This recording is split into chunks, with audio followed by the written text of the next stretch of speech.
के बाद चुनाव प्रचार में और तेजी आ गई है। प्रधानमंत्री नरेंद्र मोदी भी लगातार अलग अलग राज्यों में रैली कर रहे हैं। आज पीएम मोदी राजस्थान में 2 चुनावी जनसभाओं को संबोधित करेंगे। पहले दोपहर करीब 1 बजे पीएम मोदी जालौर में बीजेपी प्रत्याशी लुम्बाराम चौधरी के समर्थन में रैली को संबोधित करेंगे और इसके बाद दोपहर 3 बजे बांसवाड़ा में महेंद्रजीत सिंह मालवीय के पक्ष में जनसभा करेंगे।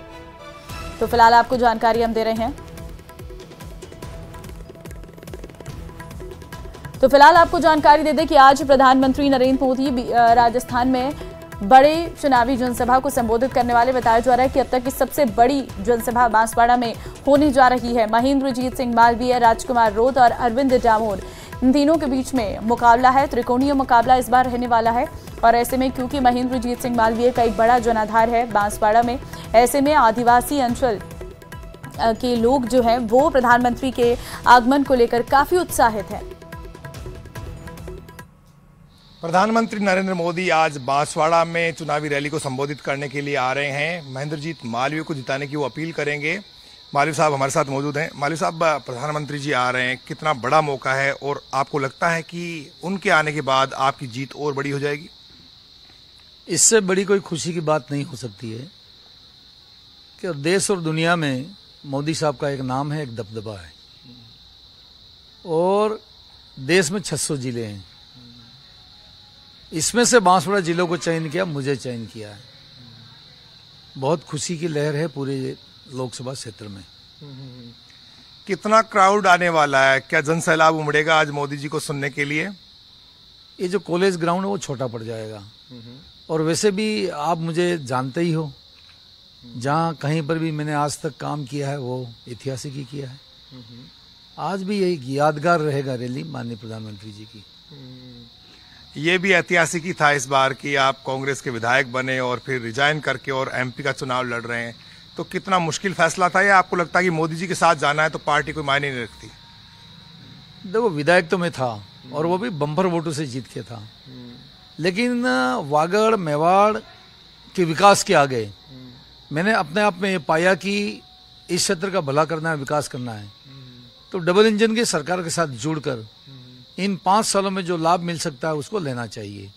रेल का मुद्दा है, पावर प्लांट का मुद्दा है, नेशनल हाईवे का मुद्दा है, बांसवाड़ा को टूरिस्ट से जोड़ना इसका मुद्दा है, यहाँ पर सप्ताह में 1 दिन हमारे को एयर सुविधा मिले इसका मुद्दा है।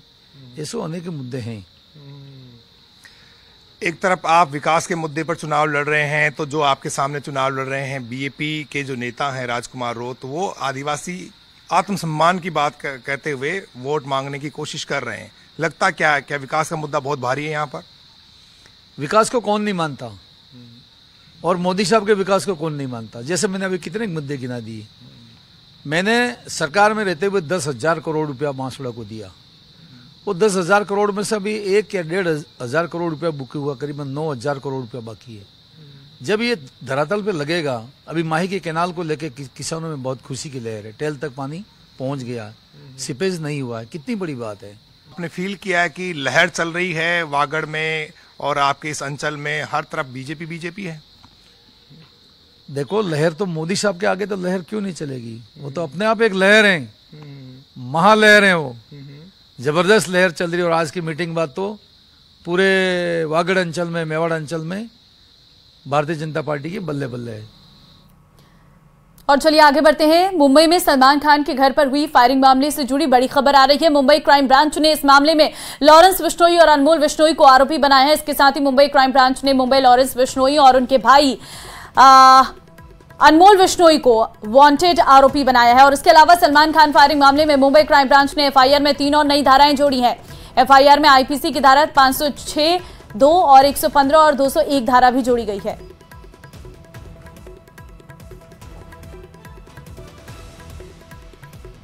तो मुंबई क्राइम ब्रांच ने लॉरेंस और अनमोल को आरोपी इस पूरे मामले पर बनाया है। क्राइम ब्रांच ने एफआईआर में 3 और नई धाराएं भी जोड़ दी गई है। दरअसल आपको बता दें कि रविवार को सलमान के घर के बाहर 2 लोगों ने फायरिंग की थी और उसके बाद मौके से फरार हो गए थे। तब से इस मामले में लगातार जांच की जा रही है। अंडरवर्ल्ड डॉन छोटा राजन अभी जिंदा है। जी हां, डॉन की सुपर एक्सक्लूसिव तस्वीरें हम आपको दिखाने जा रहे हैं। तस्वीरें छोटा राजन की सबसे ताजा तस्वीरें हैं, जिसमें लॉकडाउन के दौरान खींचा गया था और तब अफवाह उड़ी थी कि कोरोना की वजह से छोटा राजन की मौत हो गई है। लेकिन पिछले 8 साल में छोटा राजन की सबसे ताजा तस्वीरें हम आपको दिखाने जा रहे हैं। इन तस्वीरों को देखकर डी कंपनी की बेचैनी बढ़ना तय माना जा रहा है।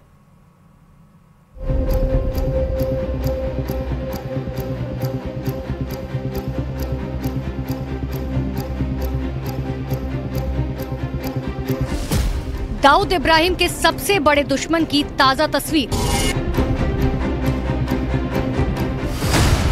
8 साल बाद छोटा राजन की पहली तस्वीर। न्यूज 18 इंडिया पर डॉन की सबसे ताजा तस्वीर। तिहाड़ जेल में करीब 8 साल से बंद अंडरवर्ल्ड डॉन छोटा राजन आज भी दाऊद इब्राहिम को मारने के लिए छटपटा रहा है। न्यूज 18 इंडिया अंडरवर्ल्ड के उस डॉन की 2 तस्वीरें आपको दिखा रहा है, जिससे आज तक दाऊद इब्राहिम डरता है। ग्लोबल टेररिस्ट दाऊद इब्राहिम अपने जानी दुश्मन छोटा राजन को मारने का प्लान कई बार बना चुका है। यहाँ तक कि तिहाड़ जेल में भी छोटा राजन को ठिकाने लगाने के लिए दाऊद के सबसे करीबी छोटा शकील ने कई बार प्लानिंग रची, लेकिन हर बार छोटा शकील की प्लानिंग फेल हो गई। छोटा राजन की ये पहली तस्वीर लॉकडाउन के वक्त की है, जब कुछ मीडिया में ये खबर आई थी कि कोरोना की चपेट में आकर छोटा राजन ने एम्स अस्पताल में दम तोड़ दिया। लेकिन वो खबर महज अफवाह थी, क्योंकि डॉन अभी भी जिंदा है और ये है उसके जिंदा होने का सबूत। छोटा राजन की ये दूसरी तस्वीर 8 साल बाद सामने आई है, जिसमें छोटा राजन पूरी तरह से फिट नजर आ रहा है और अपने उस पुराने अंदाज में देखा जा सकता है। दिल्ली की तिहाड़ जेल में छोटा राजन अपनी सजा का एक एक दिन काट रहा है। उसे तिहाड़ के जेल नंबर 2 में हाई सिक्योरिटी वार्ड में रखा गया है, जहां की सुरक्षा बेहद कड़ी है। दरअसल छोटा राजन की जान को बहुत ज्यादा खतरा है, इसीलिए उसे हाई सिक्योरिटी वार्ड में रखा गया है। सुरक्षा के लिहाज से ही छोटा राजन से जेल में कोई काम नहीं करवाया जाता और उसे सबसे अलग थलग रखा जाता है। तिहाड़ जेल में अंडरवर्ल्ड के कई शूटर्स बंद हैं, कई खूंखार गैंगस्टर्स और पाकिस्तानी आतंकी भी बंद हैं। इन सभी से छोटा राजन की जान को खतरा हो सकता है, इसीलिए तिहाड़ प्रशासन हर वक्त सीसीटीवी से डॉन पर नजर रखता है और उसे सभी की पहुंच से दूर रखा है। तिहाड़ जेल में ही दिल्ली के सीएम अरविंद केजरीवाल को भी रखा गया है, जिन्हें छोटा राजन के ठीक बगल वाले बैरक में रखा गया है। केजरीवाल के बैरक के बगल में कई कुख्यात आतंकियों की बैरक मौजूद है। आतंकी जियाउर रहमान और कुख्यात गैंगस्टर नीरज बवाना भी इसी 2 नंबर जेल में बंद है। दरअसल तिहाड़ की जेल नंबर 2 सजा याफ्ता कैदियों के लिए है। इसमें उन्हीं कैदियों को रखा जाता है जिन्हें कोर्ट से सजा मिल चुकी होती है। छोटा राजन को मारने के लिए कुछ साल पहले ग्लोबल टेररिस्ट दाऊद इब्राहिम के सबसे करीबी छोटा शकील ने एक साजिश रची थी और 4 कॉन्टैक्ट किलर्स को हायर किया था। शूटर रोजन रॉबिन, जुनैद, यूनुस और मनीष को छोटा शकील ने हथियार और पैसे देकर दिल्ली भेजा था, जहां से स्पेशल सेल ने उन्हें गिरफ्तार किया था, जिससे छोटा शकील की प्लानिंग पर पानी फिर गया। उस वक्त छोटा शकील ने हमसे खास बातचीत में 4 शूटर्स को भेजने की बात कबूल की थी और कहा था कि वो आगे भी अपने छोटा राजन को मारने की कोशिश करता रहेगा। शकील भाई, एक दिल्ली पुलिस ने 4 कॉन्ट्रैक्ट किलरों को पकड़ा है और जो दावा कर रहे हैं वो किलर की वो छोटा शकील के आदमी है और आपने उन्हें हायर किया था छोटा राजन को मारने के लिए। क्या ये बात सही है? हाँ बिल्कुल सही है, मेरे अपने लड़के हैं। तो कहाँ कैसे पहुंचे आप इन तक? ये आपसे संपर्क में कैसे आए? तो पहले से मेरे टच में है बहुत टाइम से। पुलिस ने इनके पास से पैसा भी बरामद किया, 40,000 रुपए और 2 पिस्टल बरामद किए। क्या वो आपने मुहैया कराई थी? तो सब हमारे किए हुए होते हैं ना यार, इसमें तो नई बात थोड़ी है। जिस तरह से दाऊद इब्राहिम छोटा राजन की जान के पीछे हाथ धोकर पड़ा है, उसी तरह से छोटा राजन भी दाऊद की जान का दुश्मन नंबर 1 बना हुआ है। गिरफ्तारी से पहले छोटा राजन ने दाऊद को मारने के लिए 2 बार फुल प्रूफ प्लान बनाया था, लेकिन दोनों ही बार दाऊद की किस्मत ने उसका साथ दे दिया। छोटा राजन की इन ताजा तस्वीरों को देखकर डी कंपनी की छटपटाहट बढ़ गई होगी। दाऊद इब्राहिम अपने जानी दुश्मन को बिल्कुल फिट देखकर बेचैन हो उठा होगा और छोटा शकील यकीनन फिर से छोटा राजन को मारने की नई प्लानिंग बना रहा होगा। लेकिन एशिया की सबसे सुरक्षित जेल में बंद छोटा राजन तक पहुंचना डी कंपनी के बूते के बाहर की बात है। चलिए सीधा आपको दिल्ली लिए चलते हैं, क्योंकि आज महावीर जयंती और प्रधानमंत्री नरेंद्र मोदी संबोधित कर रहे हैं। महान मार्गदर्शक समाधिस्थ आचार्य श्री 108 विद्यासागर जी महाराज का स्मरण होना स्वाभाविक है। पिछले ही वर्ष छत्तीसगढ़ के चंद्रागिरी मंदिर में मुझे उनका सानिध्य मिला था।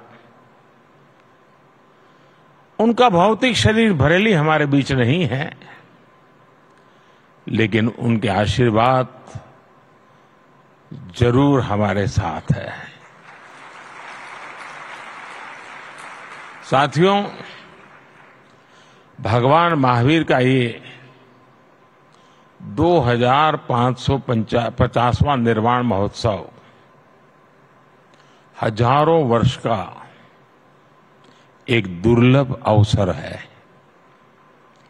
ऐसे अवसर स्वाभाविक रूप से कई विशेष संयोगों को भी जोड़ते हैं।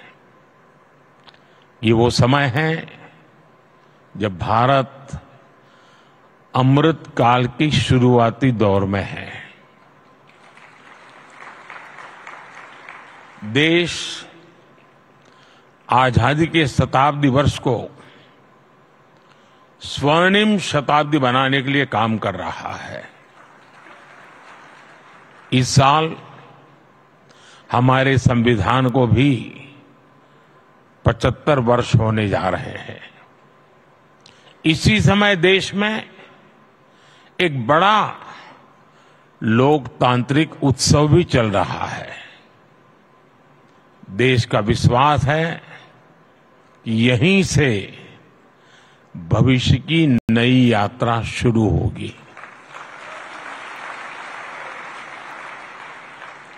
इन सारे संयोगों के बीच आज हम यहां एक साथ उपस्थित है। और आप समझ गए होंगे मैं एक साथ उपस्थित होने का मतलब क्या होता है।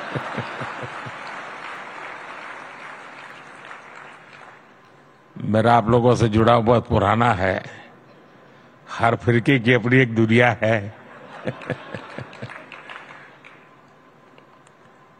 भाई और बहनों, देश के लिए अमृतकाल का विचार ये केवल एक बड़ा संकल्प ही ऐसा नहीं है।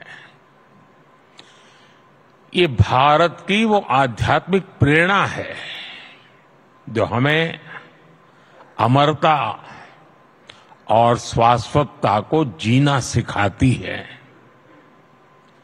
हम 2500 वर्ष बाद भी आज भगवान महावीर का निर्वाण दिवस मना रहे हैं। और हम ये जानते हैं कि आगे भी कई हजार वर्ष बाद भी ये देश भगवान महावीर से जुड़े ऐसे उत्सव मनाता रहेगा। सदियों और सहस्त्राब्दियों में सोचने का इस सामर्थ्य, ये दूरदर्शी और दूरगामी सोच। और चलिए वक्त एक छोटे से ब्रेक का है, फौरन हाजिर होते हैं। सड़क किनारे बैठे कुछ लोगों पर एक दीवार गिर जाती है। इस हादसे में 5 लोगों की मौत हो गई है। जो दीवार गिरी है वो शमशान घाट की बताई गई है। लोगों का आरोप है कि शमशान में रखी लकड़ियों के दबाव की वजह से दीवार भर कर गिर गई। तस्वीर भी हम आपको दिखा रहे हैं, आप तस्वीरें देख सकते हैं। ये वो फुटेज है जहां पर आप देख सकते हैं कुछ लोग वहां पर बैठे हुए थे और तभी एकाएक जो है उनके ऊपर दीवार गिर जाती है। 5 लोगों की मौत हो गई है। 2 बच्चियां भी वहां पर हैं और कुछ घर के लोग जो हैं वहां पर बाहर पर बैठे हुए थे और अचानक से दीवार गिर जाती है। हालांकि एक शख्स बच भी जाता है। तो बेहद ही डरावनी भरी ये वीडियो है और आप देख सकते हैं ये एक बड़ा हादसा जिसमें 5 लोगों की मौत हो गई है। एकाएक वहां पर बैठे लोगों पर किस तरीके से कहर बरतता है वो आप इन तस्वीरों में देख सकते हैं। हम दोनों ही साइड की तस्वीर आपको दिखा रहे हैं। दूसरी तस्वीर में भी आप देखिए कि किस तरीके से जब दीवार गिरती है तो वहां पर मौजूद जो लोग हैं वो इस दीवार के नीचे दब जाते हैं। हालांकि 2 लोग क्योंकि जो खड़े थे वहां पर वो भागने में कामयाब रहते हैं और उनकी जान बच जाती है। फौरन वहां पर मौजूद लोग तुरंत मलबा हटाने की कोशिश करते हैं और खासकर वो लोग वहां पर बैठे हुए हैं जो बुजुर्ग हैं, चेयर पर जो लोग बैठे हुए हैं वो जो है इस की चपेट में आ जाते हैं।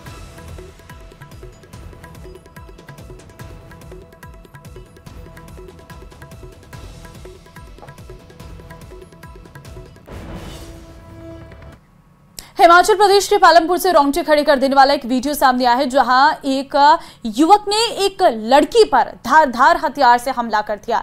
उसने लड़की पर 1 नहीं 2 नहीं बल्कि 10 बार वार किए हैं। हालांकि वहां मौजूद लोगों ने उसे पकड़कर पुलिस के हवाले जरूर कर दिया है। अस्पताल में लड़की को भर्ती करवा दिया है। जानकारी के मुताबिक लड़की की हालत इस वक्त गंभीर बनी हुई है। अब देखिए ये तस्वीर, हालांकि ये तस्वीर थोड़ा विचलित करने वाली तस्वीरें हैं, लेकिन किस तरीके से एक युवक वहां पर मौजूद लड़की पर लगातार हमला करता है। हालांकि वहां पर कुछ लोग मौजूद थे जो उसे हटाने की कोशिश भी करते हैं, लेकिन जब वो नहीं जाता है डर के मारे, क्योंकि उसके हाथ में हथियार है, ऐसे में वहां पर जो लोग मौजूद थे वो भी डर के मारे वहां से भागते हैं। लेकिन उसके बाद उसको पकड़कर पुलिस के हवाले कर दिया जाता है। लेकिन लड़की की हालत गंभीर, अस्पताल में भर्ती करवाया गया। पुलिस मामले की जांच कर रही है कि आखिर क्या वजह थी इसके पीछे।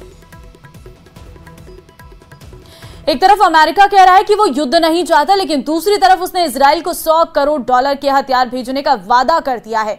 जब से ये बात ईरान को पता चली है उसके तेवर और आक्रामक हो गए हैं। सवाल यह है कि अगर युद्ध हुआ तो क्या ईरान को इजराइल के साथ अमेरिका से भी लड़ना होगा, क्योंकि अमेरिका कई बार ये कह चुका है कि वो इजराइल की हिफाजत के लिए मुस्तैदी से खड़ा है।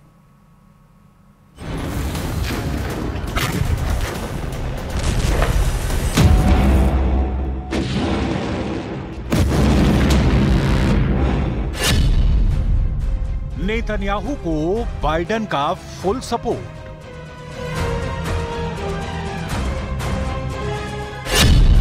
ईरान के खिलाफ अमेरिका का नया हथियार।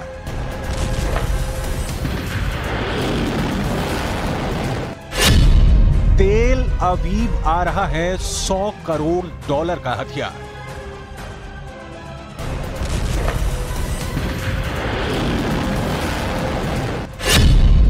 अमेरिका अमन चाहता है या वार?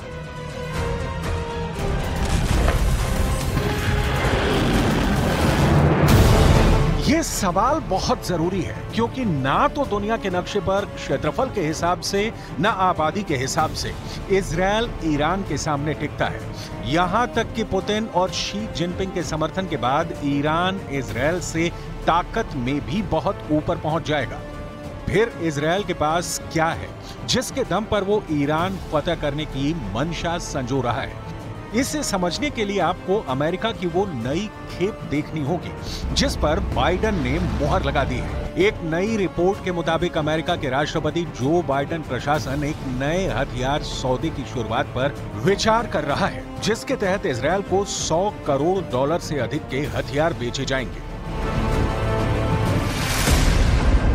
नया सौदा उस सहायता सौदे के अतिरिक्त है जिसमें इजराइल के लिए $26 अरब का सौदा शामिल है, जिस पर वर्तमान में कांग्रेस में बहस चल रही है। इस सौदे में $700 मिलियन के टैंक, गोला बारूद, $500 मिलियन के सैन्य वाहन और $100 मिलियन के मोर्टार राउंड शामिल है।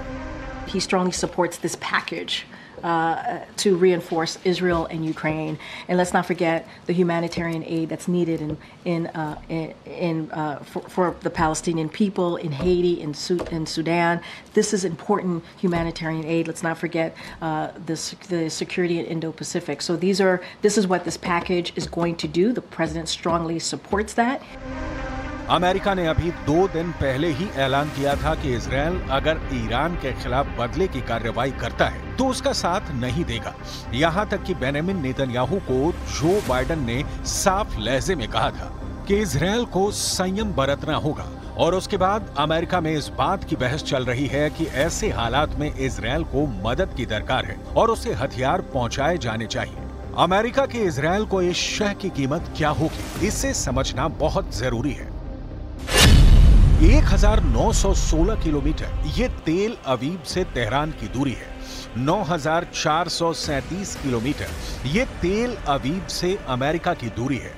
3686 किलोमीटर ये तेल अवीव से मॉस्को की दूरी है। ये दूरियां मैप पर दिखाने का अर्थ ये है कि ईरान इजराइल युद्ध भड़का तो उसकी जद में दुनिया का कितना प्रतिशत हिस्सा आएगा।